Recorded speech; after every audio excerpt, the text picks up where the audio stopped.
Good morning, good afternoon, good evening, wherever you are in the world. This is Bayloric Worldwide Television, and we're speaking exclusively to the trainer of Errol Spence, Mr. Derrick James.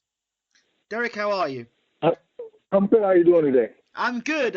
Finally, we've caught up to talk about boxing matters and Errol Spence. Okay, yeah, definitely. Break it down for us. You're the trainer of Errol Spence. He's the #1 contender for the IBF title. Kell Brook is the champion. Talk to us from your perspective. What's been going on in terms of negotiations, the Amir Khan on and off? Is the fight going to happen? Is it going to happen? And your perspective as to what really has been going on. Well, to be honest, I don't know anything. I mean, we just focus on training and going to work every day, working out. I mean, this is the whole Amir Khan thing is something that I believe that's going on over there. It's not a big interest over here, and everybody's talking about it because they know that he has a mandatory fight also. And so I think that that's not a big issue for us over here with the Amir Khan talks, other than the fact that it may interrupt Errol from fighting Kell Brook. But the IBF said that, there's no issue with that. Either he fights Errol Spence or he has to vacate the title. So there's not a big issue. I mean, we're just focusing on just working out and training and trying to get better. Reports from the UK are saying that a deal is very close. Could you fill us in about that? I don't know anything about it. I just know I thought it was a purse bid tomorrow, and that's about it. I mean, I'm just the trainer. I don't want to be in any other business. I just want to have a successful team. Everybody has to play their role. So I'm not trying to be, the promoter, the manager. I'm just being the trainer. So I stick to what I do best. Okay, so let's talk about you're the trainer of Errol Spence. What do you think it's going to take for Errol Spence to beat Kell Brook, apart from getting him in the ring? I think that Errol Spence has to continue to just do what he's done. Everybody else, be smart, be intelligent, and use his physicality and just be smart. Just fight the same type of fights he's fought, but one specifically catered to everything that Kell Brook does. Opposed to each fight is catered specifically towards the particular opponent we have in front of us. So this fight will be catered specifically towards Kell Brook. Everything he does or doesn't do well, it does great. I mean, you just have to be able to deal with it or find some way around it. And that's what it's all about. In terms of fighting Kell Brook, do you feel that Errol's had the right development up to this point to take the Kell Brook fight on? I think so. I really think he does. I think that each fight is a gradual step towards his personal goal to become a world champion. And just so happens, it's not so much about Kell Brook, it is about becoming a world champ. So if it was Sean Porter or anybody else in that position, if it were me and I was the world champ, he would want to fight me. So not so much about Kell Brook, but I believe that he has been brought up and developed very well. They put him in the right fights, and I think that this is a fight right now that he has been, preparing for. And then you talk about this is the fight he's been preparing for, but in America there's been also stories about Spence potentially fighting Timothy Bradley, Spence potentially fighting Sean Porter. What's the story about all of that? Well, what I've learned, which is funny from Errol, is don't believe any other stuff you read in the media. so the Timothy Bradley thing was something that the WBC had came up with an idea, and they presented it, and but we were here and we fought to fight for the IBF title. So we hadn't given that any thought. Put it like this: our people have not presented that to us. That's something that the WBC came up with. I think that Sean Porter's fighting Berto now. So see, that nothing. So we're kind of out of that situation because we're focused on one particular fight, one particular individual, or if he vacates, whatever the case may be, we're still focused on that guy until we hear anything different. Okay. In terms of the rumors, there were many rumors that came out. You will be able to clarify whether these are true or not. The story about him, Errol Spence knocking Broner out in sparring, giving Mayweather a black eye. All these rumors you hear around sparring. How much of those stories are genuine? And if so, how much of that is in the psyche of Errol Spence when he looks at somebody like Kell Brook, for example? Well, I think that, for one, Freddie Roach came out and confirmed that actually happened to Agent Broner, and Errol later confirmed that happened. So I'll just use their words. They said it happened. The Floyd Mayweather thing was that was sparring that happened also. So I mean, it's giving them a black eye, whatever the case may be. I mean, that's work, that's sparring, and things like that happen. And but in the psyche of Errol, his whole deal is like he wants to be the best. So point blank, he wants to be the best. And just like any other boxer, I mean, like I hear these things about, well, he's a cocky American. They talk about me. If I say I want my guy to win, or I come in with a positive attitude about how I feel about my guy, and I've heard some rebuttals and replies and rebuttals back in, he sounds like a cocky American. We're gonna say, but no, I'm a positive man to say that I believe in my guy. I believe in myself. It's point blank. If you're in the sport and you don't believe in who you are or believe in your team, then you shouldn't be in the sport. So I definitely believe in my guy. I definitely believe in what we do and what we train to do, and that's it. There's nothing else to say about it. In terms of you backing your guy and being a trainer, I haven't heard any trainer in the world that says I don't believe in my fighter, and it's expected, part of the territory as a trainer to support their fighter. Some people, no names being mentioned, but there's some people who think that their fighters are much better than actually they are, and that's another reason why media sometimes can get in and be almost take that person not as seriously, but they just want to hear what that person has to say to make mockery of that person afterwards. So I think there needs to be a line that's drawn between, when a trainer is saying something and backing their fighter, and we need to support that. And then there's the other side where there's delusional statements which are made, which is a totally different situation. In the case of Errol Spence, he is so far has answered all the questions that have been asked of him. One of the assessments I've made so far of Errol Spence, and please correct me if I'm wrong here, with the Floyd Mayweather story and the Adrian Broner story, and even the Chris Algieri win, these are all guys that have been, well, not so much Chris Algieri, but the other two guys are guys from lower weight divisions moving up. And it seems to me that Errol Spence is big for welterweight, and I've even said that possibly he may walk around as big as a middleweight. Can you clarify that for me? How much Errol Spence actually walks around at? Well, I mean, he's a big guy, but he's not. He's a guy that knows this is his job and he stays close to his weight. He could be up to like anything over 154 is considered middleweight. Yes. So I mean, he could be up to that, but when it comes to like fighting and training for a fight, like say hypothetically, like you look at him 3 weeks, 4 weeks before a fight, he's 2 to 3 pounds overweight. So he's like 150 at 2 or 3 pounds. 2 or 3 weeks away from the fight. Mm-hmm. So he stays in pretty good shape, and he is a big guy and technically he's not a big guy. Let's get some clarity on this. Okay. In 2016, he's a big guy, all right? But you say 10 years or 15 years ago, in 1990s, the welterweights were 6 feet, running for 6 feet, 6'1".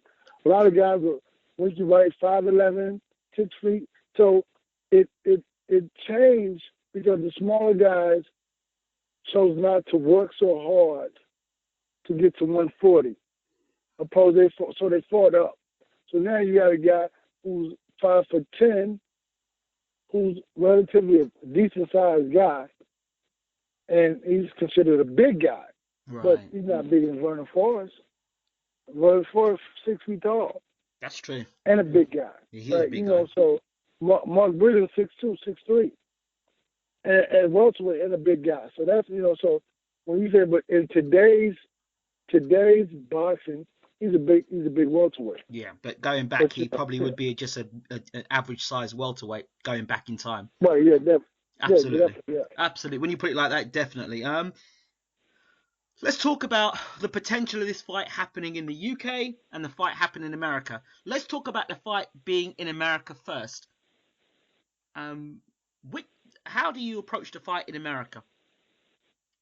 I think that we just really, I think regardless of where we would be, I think we would approach the fight the exact same way. Okay. So we just focus on Kell Brook. I mean, it doesn't matter where we were fighting. I think the focus would be, because we don't let the fans or the any of that get in the way. I mean, like I saw something where they said that Eddie Hearn said that him fighting in the UK would be just so much. I'm like, man, the fans aren't fighting. I mean, I don't know what people think. Like, if you're a boxer and you're a true professional, and you like, this is one thing that Errol always said, which is funny. He said that people say, well, performing on this large level, then man, I fought in the Olympics. There's no stage greater than the Olympic Games. So when you think about it, there's no event more watched, more attended than the Olympic Games. So if you fought in the Olympic Games, you fought on the higher level than most people ever imagine fighting on. So whether he fights in London, New York, Sheffield, wherever the fight will be, the fans are not fighting. They're just, they're being fans, and they're doing what they're supposed to do. And at the same time, we are supposed to be able to do what we're supposed to do when we get in the fight. So if it's in New York or it's in Vegas, that's cool. But I think that, I know that the UK fans are very, very, I love the energy of the UK fans. I think that these people really know what boxing is about. They know boxing inside and out, and a lot of guys that box. So a lot of people have boxed over there, and this is something that they've always loved, and they follow the fighters. So, I love to see that. So if it's in New York City, you probably get about 6,000 to 8,000 people from the UK come over. And if we're fighting in the UK, listen, it's going to be amazing. I love it. I love the energy. I love it, like fighting in New York City. There's another city like New York City in America when it comes to boxing fans, I believe. They know boxing. And I think that in London and in the UK, I think it's the exact same way. I think that these fans know boxing. So I think that, hey, we invite the energy. One of the criticisms, or I won't use the word criticism, let me change that. One of the statements made surrounding Errol Spence and the fight not being made yet is because, well, he's not a pay-per-view attraction, and, not many people know who Errol Spence is. What's your response to that in terms of why Errol Spence has not yet fought for the IBF title? I'm going to tell you, I'm going to speak to you as rubbish. That's rubbish. That's rubbish, man. Come on, mate. That's rubbish. Come on now. You're talking to me about a guy who's the most talked about boxer in the world. You look at the articles that come out about him in the world. So many people talk about him in the whole world. Every week there's an article come out. They're not talking about Triple G, Kovalev, Adrian Von Floyd Mayweather, Lomachenko, all these other guys. Who are they talking about? Tell me. Spence. Who are they talking about? Errol Spence. No, be honest. No, hold on.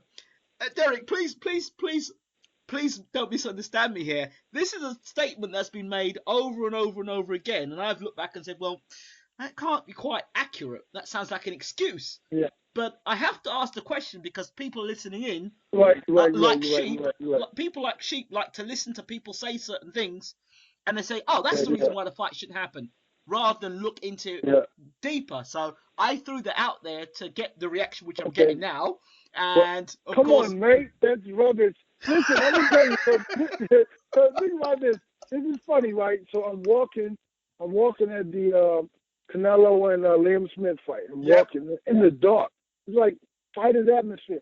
So this guy stops me. Hey, can we take a picture? So I'm like, okay. And just so happened, Earl was behind me. So I said, okay, come on, take a picture. I said, where are you from? The guy said, Liverpool, England. right. So think about this. If a guy in the dark at a fight sees me in the dark and knows exactly who I am, not Errol, me, who I was. And what is he saying? Like, look, the British fans know who Errol Spence is. So I think it's asinine to say that he's not a pay-per-view fighter. Listen, if you look at the welterweight division, he's more talked about than anybody in the welterweight division. I mean, these champions are there. Kell Brook is there. Keith Evans is there. Danny Garcia is there. Pacquiao is there. Nobody's talking about any of those guys. Nobody's talking about anybody else in boxing. This is true. I don't read a lot of the media stuff, but I see it, and all these different stories come out every week, man. So, I mean, it's like, I think we just have to live up to what people think we are supposed to be, work extra hard to be, prepared and be ready for this, because, I mean, it has nothing to do with us, because you know that Errol has family in London. His father's from Jamaica, which, they were part of, the whole, whatever, the UK Mm-hmm. at one time until the 1970s or so. And so he has family over there. So, I mean, I love England. I have a really good friend over there, Francis Ampufo. Uh-huh. You know Francis Francis, Ampufo? I know Francis Mpofa. He was a flyweight champion. British That's flyweight right. champion at one That's point, right. yes? That's my really, really, really good friend, man. Wow. So I can't wait to see him, spend time with his family. And so if we fight over there, it'll be great. You'll get to see Francis if you want to be with me. So, but if we fight over here, then hey, that's what it is. Good. I'm glad you kind of cleared that up, because it was something that's been said by numerous people and people that should know better. So I thought I would put it out to you for you to clarify that and to kind of dismiss it. I hope that with this conversation, because I think that with so many times things get misinterpreted, or for one, we're very quiet. Mm-hmm. If you look at it like this, the things you talked about with Errol Spence and Adrian Broner, Errol Spence and Floyd, he never talked about it. He never talks trash. He really doesn't do interviews. He denied the Adrian Broner situation until Freddie Roach came out and told the truth, because he was there. So, and so he's that type of guy, man. It's not so much about being this loud, obnoxious guy. It's not about boxing. Boxing is a gentleman's sport. And so we love to, go to the Mecca of where it started, is really in England and in Great Britain, and, hey, come back with a title. Is there a specific reason why Errol decides not to do interviews? Is it the case of him being misinterpreted? Is it a case of him wanting to keep a bit of mystery about himself? Is it the case that he's not media savvy? Is it the case that he doesn't like the media? Tell us your take on it. No, I just think he's quiet, man. I think that he's just a quiet guy, man, with a great disposition. I mean, I think that he does interviews when there's time to do interviews, but normally when there's nothing to talk about, he wouldn't talk about it, because there's nothing to say. I mean, I think that you get tired of answering the same type of questions or the same questions. Of course. So you would want somebody to come with some kind of originality. Of course. Somebody with some authenticity, and find a different angle, find a different question to ask, or a different way to ask the same question, or a different question. Well, you have to I think understand. that's what you guys have to do on your end to inspire somebody to say, hey, come on, I want to talk to that guy again. Absolutely, I can understand that. But with a lot of, I can't speak for myself, but for me, I just want to find out the truth about things. All the fighters, all the trainers that we talk to, we just want to find out the truth, their perspective, and what it means to them. So we're not interested in being spin doctors, and we want to hear the truth. True. give the trainer, the fighter, the airways to speak their truth, and there's no misinformation. That's why, as I said to you when we set up this interview, was to get the truth from you, your perspective. Nobody can say, well, Joe Blogg said it, you said it. So that's what matters. Sure. And, I think that also it was like a point to where, it was kind of funny that, you get like a lot of things, and I don't like a lot of speculation.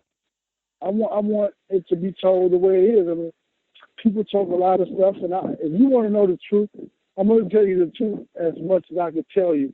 Opposed to, if there's something I can talk about, then I can't talk about it. But if there's something that I can speak about or talk about, I will talk about it. I will be honest about it.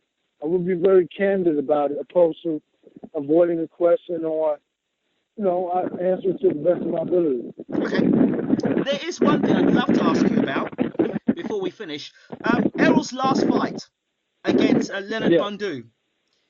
Now, it was a much more higher viewed bout than the actual Thurman versus Porter. What were your thoughts on that when you read that? That tells you the story, doesn't it? Listen, think about that. So see, these are two guys who say that they don't fight Errol because Errol is not a big enough name. Yet that one guy had almost twice as many views as they both could get together. That says something, doesn't it? So it says a lot. I mean, think about that. So when you have a kid, when you have a guy who they say, well, he's not this, he's not this, and this goes back to answering the other question that you asked. Is he a pay-per-view fighter? Is he this? Is he that? But what this does is this answers that question fully. As to say that he is that guy. I'm gonna close on this. I'm gonna close on this with you, Derrick. And this is something now technical about Errol Spence. I want to hear your thoughts about this as a trainer. What was your assessment of the Bundu fight? I liked it a lot. I thought it was a good fight. I think that he stayed in the pocket and he got grabbed, chopped him down, and it was good. I mean, you can, we did everything we wanted to do, everything we trained to do, everything we prepared to do. So, that's all I could ask for. I mean, even when I went back and watched it again, because that's my job to watch it over and over, I watched it again and I saw it. And I mean, people say, well, you get hit. No, he's rolling with the punches and blocking the shots on the inside. So, I mean, I was pleased with it. And if that is the last fight before he challenges for a world title, do you believe that that's enough before world title shot? I think that so much about the fight is one thing, but I think that the lessons are learned in the gym and in the preparation for the fight. Yeah.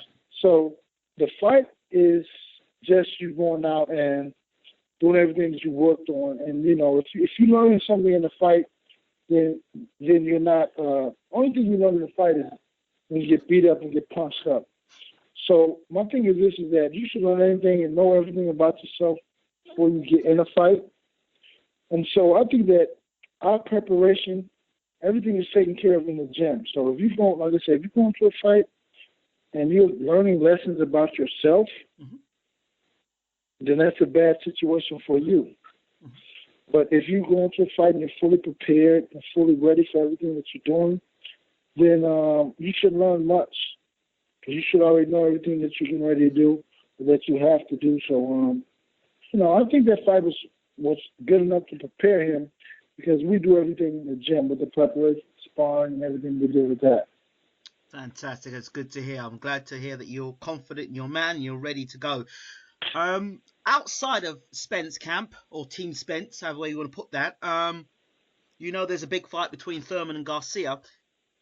During the press conference, Angel Garcia made some derogatory comments to Keith Thurman. What were your thoughts about that? Yeah. I just think that I hope that we don't have to fight him, because I don't know if I could take it.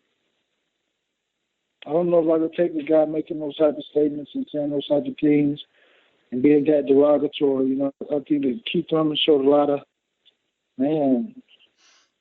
But I mean, he's a younger guy also, so I'm an older guy. You know, we grew up in a different era where, you know, people say that word loosely, but when I don't think that's a word that you take lightly, you know.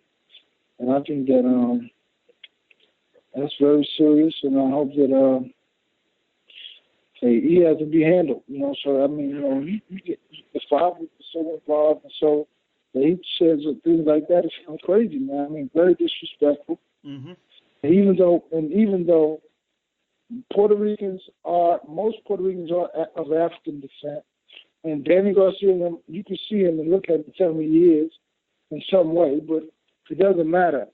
You know, it doesn't matter. That's not acceptable. That's not respectful, and that's not respectful. And that's something. If you want to play those games, you talk like that in private, not in person, so the whole world will see. It's not good for the business. It's not good for the PBC. Not good for CBS. It's not good for boxing. For me, I was pretty disturbed that the lack of reaction from the people around the table at the time. They just let Angel Garcia say what he said, and people just kind of said, well, okay, he just insulted Thurman, used derogatory language, but it's okay, let's go on with the press conference. I was disgusted. Hey, like I just said, I mean, Keith Thurman's a different kind of guy. I mean, it takes. So, I mean, for one, I think that he's from a younger generation. And so I don't know how. Obviously, they use the word in like it's fun or something. So I mean, but I can't imagine it happening to me. I can't imagine it happening to me. I hope that it would not happen to me, because I'm just saying I wouldn't be able to handle it. I don't think I would. And they should start a league for boxing coaches. That'll clarify all of that. It wouldn't be much talk if the trainers had to fight the fight. Put it like that. He's a guy that I don't think ever has really totally boxed before. If you box, if you were a good boxer, so much about respecting the fighters, respecting everybody. I think that people think that you want to become a character within the sport, then that's what you're doing. But you want to be a true fighter, and if you box, if you did that, you're not living through your child or living through a situation. I think that's the difference. I think that's the difference. And if he had been a fighter, or if he wants to get into fights, I mean, they can start a boxing league for coaches I beat or something like that, or say that if you want to get aggravated at a guy, if he was fighting the fight, he would be very quiet, I believe. There are people online that actually believe, and when I had this debate, I said, listen, what Angel Garcia said was not said in jest, it was not said in joke, it was racially, it was abusive, and some people thought it was just street talk. I said, no, that's not street talk. No. Well, let me clear this up. Anytime you put, so if he said the N-word, right, so what makes it, you say the N-word, and that's derogatory. But when you put these two words in front of it, hoe ass or bitch ass, that's like murder. That's like fighting words, because that's like being strongly directed. It's like, you hoe ass, that's very violent, man. And then when you put bitch ass, that's going at the guy's man. I mean, but he was trying to get a rise out of the guy. Derrick James, thank you so much for talking to Bayloric TV and giving us this exclusive. We look forward to talking to you again soon. Thank you. I appreciate that, man. And I know we have a pretty big fan base in the UK, and I really enjoy that. So I look forward to seeing you guys. Thank you so much, Derrick. All the best. Good day, mate. You take care. Bye-bye. Yeah, bye. Don't forget to hit that subscribe button. It's Ingram Jones from Bayloric TV. We're out. Take care.